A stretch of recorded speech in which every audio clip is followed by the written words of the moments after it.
Global aviation industry के leaders,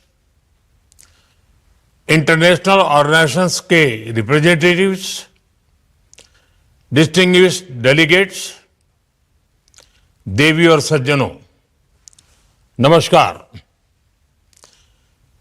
wings India इस platform पर मैं सभी इंडस्ट्री लीडर्स, एक्सपर्ट्स, इन्वेस्टर्स का अभिनंदन करता हूं।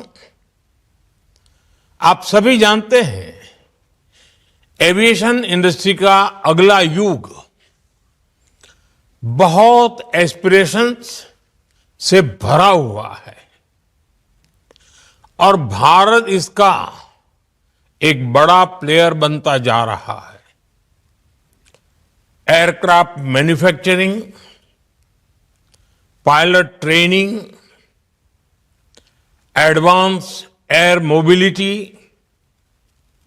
एयरक्राफ्ट लीजिंग, ये ऐसे सेक्टर हैं जिन्हें लेकर भारत अनेक संभावनाओं के साथ आपके समक्ष उपस्थित है और इसलिए विंग्स इंडिया की ये समिट हम सभी के लिए इतनी अहम हो गई है। फ्रेंड्स, पिछले एक दशक में भारत के पूरे एविएशन सेक्टर में एक हिस्टोरिक ट्रांसफॉर्मेशन हुआ है। कभी भारत दुनिया के उन देशों में था जहां एयर ट्रैवल एक एक्सक्लूसिव क्लब तक सीमित था, लेकिन आज स्थिति एकदम बदल गई है। आज भारत दुनिया का तीसरा बड़ा डोमेस्टिक एविएशन मार्केट है। हमारे यहां पैसेंजर ट्रैफिक बहुत तेजी से बढ़ा है। भारतीय एयरलाइंस का फ्लीट भी तेजी से एक्सपांड कर रहा है। बीते वर्षों में भारत की एयरलाइंस ने 1500 से ज्यादा एयरप्लेन्स का ऑर्डर दिया है। साथियों, भारत के एविएशन सेक्टर में ये तेजी इसलिए आई क्योंकि हमारी सरकार एक लॉन्ग टर्म विजन के साथ काम कर रही है। भारत में एयर ट्रैवल अब एक्सक्लूसिव नहीं, इंक्लूसिव बन रहा है। भारत का नागरिक आसानी से एयर ट्रैवल कर पाए, ये हमारा मिशन है। इसलिए हमने टियर 2, टियर 3 सिटीज को एयरपोर्ट से जोड़ा है। साल 2014 में भारत में 70 एयरपोर्ट्स थे। आज भारत में एयरपोर्ट्स की संख्या बढ़कर 160 से ज्यादा हो गई है। यानी सिर्फ एक दशक में ही भारत में 2 गुने से अधिक एयरपोर्ट्स बनाए हैं। हमने देश में 100 से अधिक एरोड्रोम्स को एक्टिवेट किया है और इसके साथ ही अपने नागरिकों के लिए एफोर्डेबल फेयर वाली उड़ान स्कीम लॉन्च की है। उड़ान स्कीम के कारण 15 मिलियन पैसेंजर्स ने, यानी करीब 1.5 करोड़ पैसेंजर्स ने उन रूट्स पर ट्रेवल किया है जिनमें से कई पहले एग्जिस्ट भी नहीं करते थे। साथियों, आज जब भारत विकसित होने के लक्ष्य के साथ आगे बढ़ रहा है, तब हमारी एयर एक्टिविटी का कई गुना विस्तार होना तय है। अनुमान है कि 2047 तक भारत में 400 से अधिक एयरपोर्ट्स होंगे। ये बहुत बड़ा नेटवर्क होगा। इतना ही नहीं, हमारी सरकार उड़ान स्कीम के नेक्स्ट फेज पर भी काम कर रही है।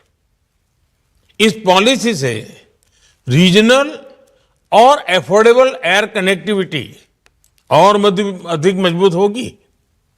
इन सब के साथ सी प्लेन ऑपरेशंस का भी विस्तार किया जा रहा है।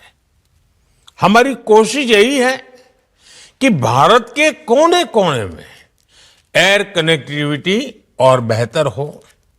साथियों, आज भारत सरकार का बहुत जोर अपने यहां टूरिज्म सेक्टर के विकास पर भी है।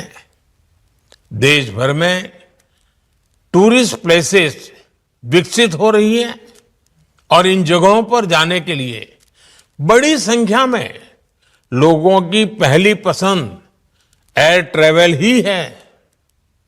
आने वाले समय में एयर ट्रैवल की डिमांड में और भी अभूतपूर्व विस्तार होने वाला है। यानी आप सभी के लिए इन्वेस्टमेंट के और ज्यादा अवसर बनेंगे।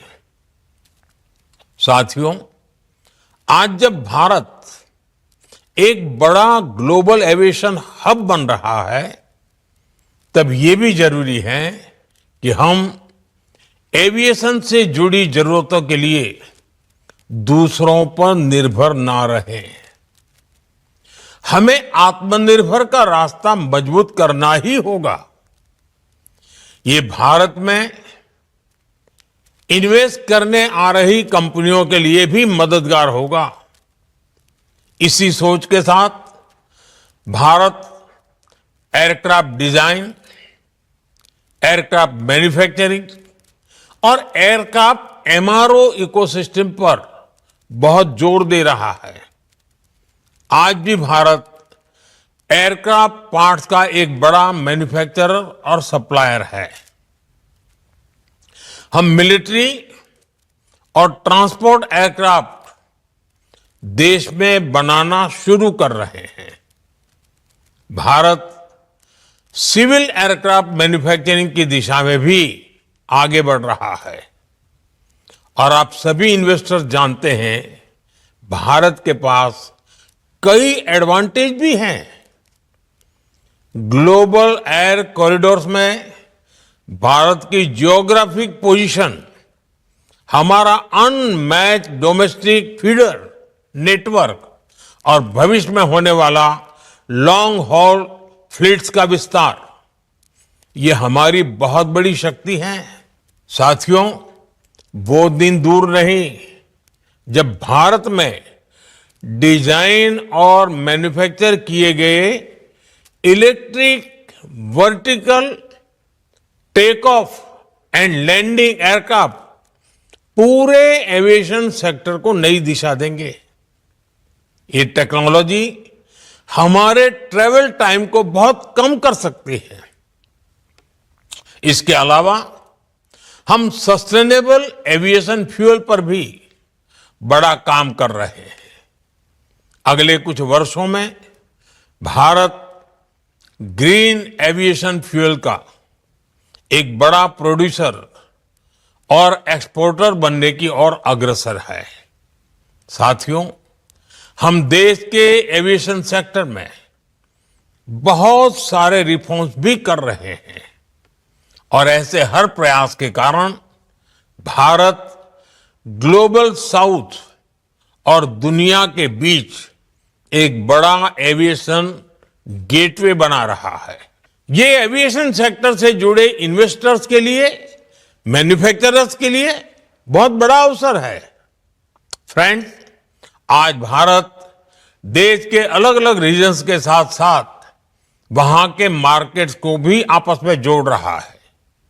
हमारे शहर अलग अलग ट्रांसपोर्ट माध्यमों से, पोर्ट से जुड़ रहे हैं। भारत का एविएशन विजन एयर कार्गो पर भी उतना ही फोकस है। कार्गो मूवमेंट को फास्ट और एफिशिएंट बनाने के लिए जो भी रेगुलेटरी रिफॉर्म जरूरी है, सरकार उन सब पर काम कर रही है।